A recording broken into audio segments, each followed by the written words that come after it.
Well, morning YouTube. Hope you're all well. It's the 3rd of October and me and the lad have had a very normal, I guess, Friday night camp out in the backyard. Got home from work last night about 7 o'clock. Harry wanted to camp out, so we got the stuff together and ended up spending the night in the garden, which is good. Decided last night to get or use one of my favourite, I guess, bits of kit, which is the tent that we're in. I've had it about 12 years now, and I've got to say it's been absolutely brilliant, and I've used it in a lot of places. The Himalayas, believe it or not. I used it on a trek to the mouth of the Ganges, and that was underneath the peaks of Shivling over about 6 days. I've used it in countless expeditions to the Pyrenees, and lots and lots and lots of trips to Wales, Lake District, Scotland. So it's absolutely been part of my journey to many places, and that is the Golight Hexi 3 TP. And it looks a bit old now. All of the Golight insignia is a bit knackered. But the tent itself is absolutely bomb-proof. I know there's a lot of people out there that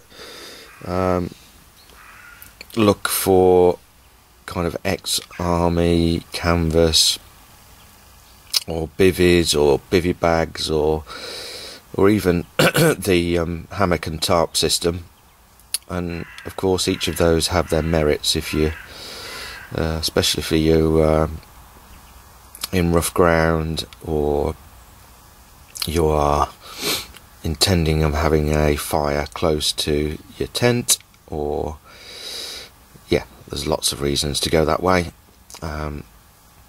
And indeed I've got some of those things for different scenarios, but for an all-round tent that is lightweight, big enough for comfortably for 2 people, that can be pitched in next to no time, I mean literally within 3 to 4 minutes, this is just has served me really, really well. I don't think they make the Hexi 3 anymore, but I think they're called the Shangri-La now. But anyway, it's a fantastic piece of kit, and I would really, really recommend that you look at it. It weighs. I'll get it on the scales, and I'll show you on the scales. But I think it's about. So I've got the inside, which is a kind of a bug-proof inside with a lining on the floor, and then the lightweight outer. It comes with a lightweight pole, obviously in the centre because it's a TP, but equally you can use whatever you want really. You can hang it up actually from the top of the tent and have no pole inside. You can put a walking pole in the middle. You could cut down a branch or stick or whatever and put it in the middle. It's entirely up to you. I tend to carry the pole because it's fairly lightweight, and there's no messing about really in terms of getting it up. But yeah, the weight is about, I think it's about 2.2 2 kilos all up. And what I've done when I've been going on some of these expeditions is just split the weight. So 1 bag for the inner, 1 bag for the outer and pegs, and essentially then each one of you is carrying no more than 1.5 kilos for a sleep system that's fantastic. Well, a tent system that's fantastic. So yeah, it's been good. So the lad's just gone inside. He needed a wee. I've had a really comfortable sleep actually. It's quite cold last night. I had my hat on. I've got my clothes on, but not massive amounts of clothes. I'm in my mountain equipment, a Dreamcatcher 3, I think. Yep.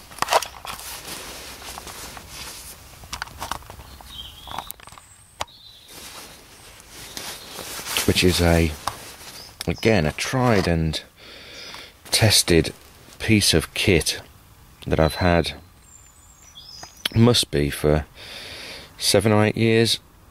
And again, this has gone everywhere with me, and it was quite expensive, but not overly expensive. It's a down sleeping bag, and we all know the advantages of that in terms of that versus synthetic, and getting it wet or damp.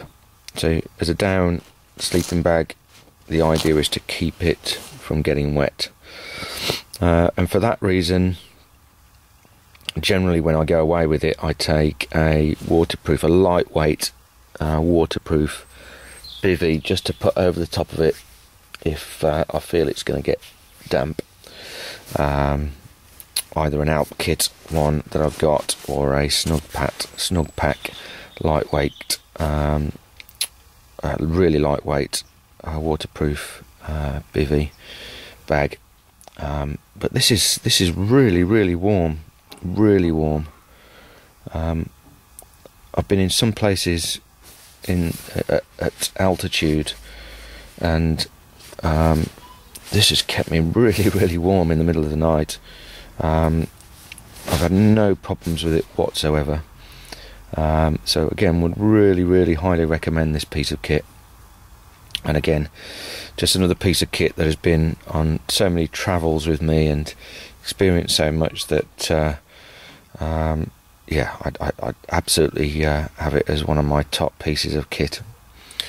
The other thing that made for a comfortable night was the sleep mat that I'm on. Now, the sleep mat is a Vango DLX, and this doesn't come with me on hiking trips because it's fairly bulky. Generally I use the a very lightweight 3/4 mat when I go trekking, which is not as comfortable as this, but this is 7.5 centimeters thick, and it really, for backyard bushcraft or something that you can keep in your bug out vehicle, or something where you've got your vehicle close to hand for camping, it's absolutely fantastic. 7.5 centimeters self-inflating mat, really very comfortable. I have an orthopedic mattress on my bed, and I've got to say I really slept well last night. So yeah, another nice piece of kit. I'll give you the details.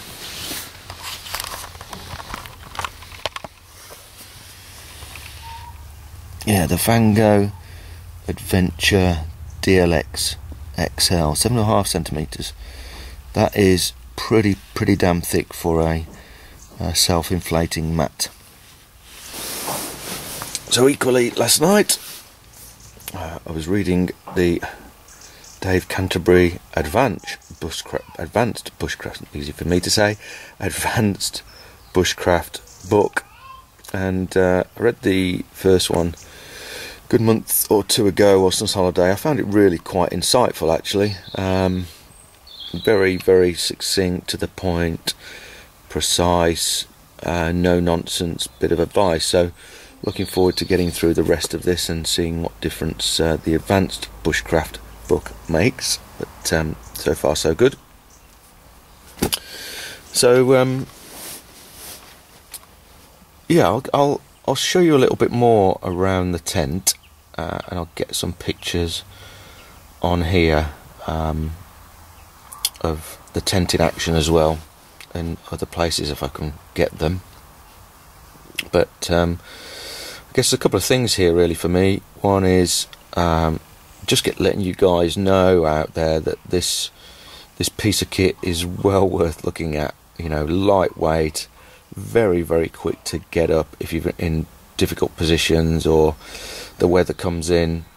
I've done that a number of occasions where I've been up on top of mountains where the weather has come in, and just got it up just got the outer up within a matter of 2 or 3 minutes, and just got some shelter, and just hunker down for whatever it takes until the bad weather goes off. So I guess that is the same as having a tarp, and a 3x3 tarp will probably weigh more, if not the same as that. But obviously you need to get that tied up to trees and God knows what. So really, really good in that regard. Really good with the inside. Protects you when you're in woods against insects. And actually, when it's up, like it was last night, the inside just contains a lot of heat as well. So in terms of space, it's very, very comfortable for two. You can see Harry's sleep mat here. He had his little Van Gogh sleeping bag and a poncho liner there last night. He was very comfortable. We're both cheating because we're in the backyard with pillows, but that makes a massive difference. You can see either side of the pole there's room for one person, and then a big piece of area there for your kit, your backpack, your shoes, whatever you need. I haven't done this up particularly well last night. I got it up pretty quickly, but you get this a lot tighter, a lot more optimised space if you wished. But yeah, the space is fairly good. Yeah, quite a lot of area here for putting stuff in. Yeah, it's bloody good.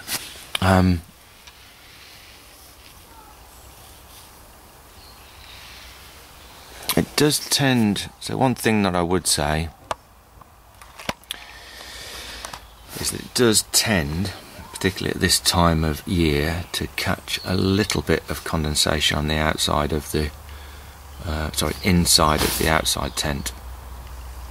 So you do need to be a little bit careful in the morning about just scraping the inside of the insect net against the side, but generally it's not a problem. It's not overly a problem in terms of you getting damp specifically. It just captures a little bit of condensation on the inside, but it dries out really quick. I mean, when I've been walking with it, take it down, put it out as you get in, as you strike in camp, and generally within 5-10 minutes the condensation is gone. But anyway,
So, YouTubers, I've just realised how rough I look this morning.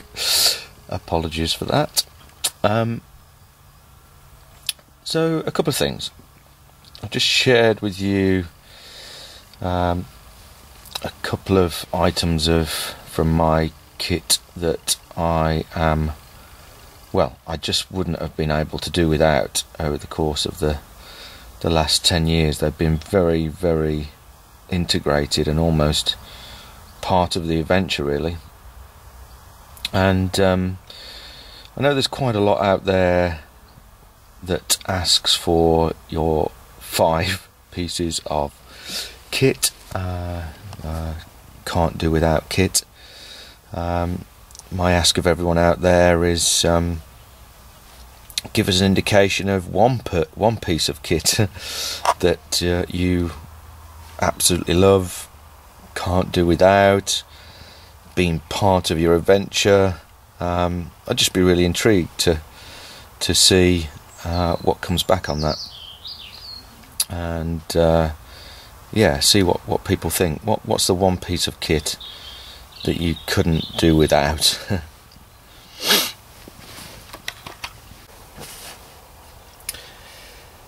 And lastly, I just wanted to say thank you to a few people, actually.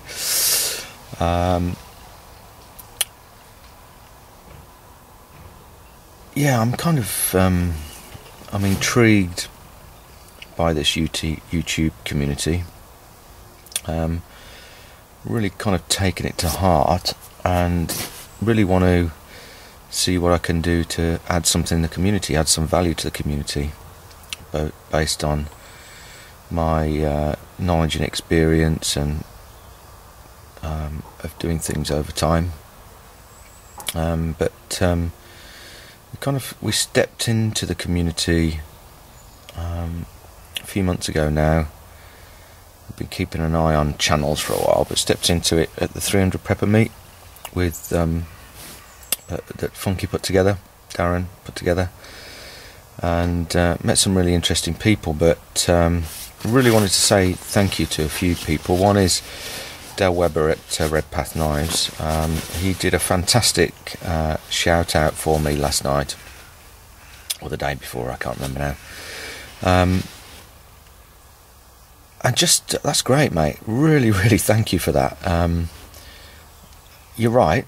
I've had quite a lot of experience in the field over time, but my YouTube skills do need honing, and I'm trying to do my best to make sure the videos are informative and show people what I'm doing, really. And I guess what I am trying to do is add something to the community, give you my view on bushcraft skills, outdoor skills, kit that I use, but fundamentally the message I'm trying to get across is two things really. One is making sure that we do our best as a community to empower the kids, our kids, other people's kids, to follow on what we're starting here, which is a passion and enthusiasm for the outdoors.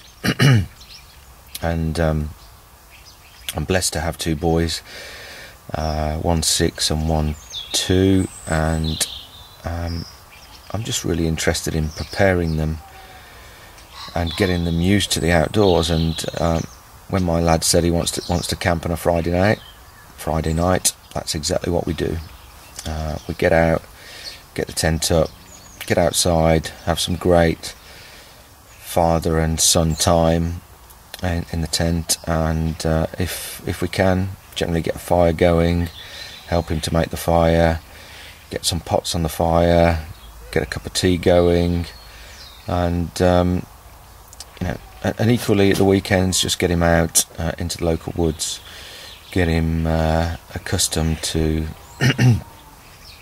some of the wild edibles that are out there, getting used to being in the outdoors, really. So So I really appreciate the shout out by Dell. And you're absolutely right, mate. I need to absolutely hone my YouTube skills and videos, and I'd love for all of you to give me comments and listen,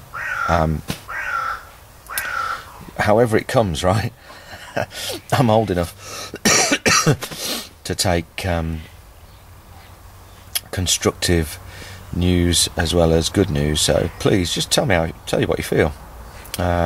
Give me some pointers on what I should be doing on YouTube. Give me some pointers on what I should be doing with the videos. Give me some pointers around the content.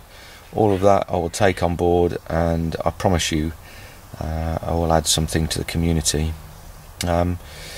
Secondly, I just wanted to shout out to Tim from Tank Tracks. Thank you again, Tim, for taking the time to look at my videos the other day, and again give us some commentary back. I've got to say, mate, I've been looking at your videos, and again it sounds as though you've got the same intent of as I have with the kids, you know, getting your son into it, getting him into the bushcraft. That's really, really good to see. I really like the way that you've done all your kind of graphics and logos at the front of your front and back of your videos as well, mate. So I'd love to know how you've done that. That would be really good. And yeah, just again, just interested to see what you're doing. I'll keep an eye on that. And then lastly, someone who's I've just had a little bit of communication with over the last months, and that's Zed Outdoors. And again, Zed, I mean, I just see you giving so much positive energy to the community and getting people involved, and you've got a hell of a lot of subscribers, and I can see you doing a hell of a lot of stuff, and you're connected with a lot of people. So taking time to just give some really positive commentary to myself and taking time to have a look at my videos, I really appreciate that, mate. I really do, because I know how busy you are, and I can see what you're doing in the community, and I think it's fantastic. So anyway, a few shout outs. This is Tim from Jim Bob Bushcraft at 8:30 in the morning on the 3rd of October. My lad is still inside now, so he's obviously found something to eat or something to drink, and I'm going to close down, but I will put some more pictures around the GoLite XE, because I've got to say that's my favourite piece of kit. So see you all soon. Thanks for watching, and please do offer some commentary, and it'd be gratefully received, and I'm sure I'll make a note and some commentary back to yourselves. Thanks a lot.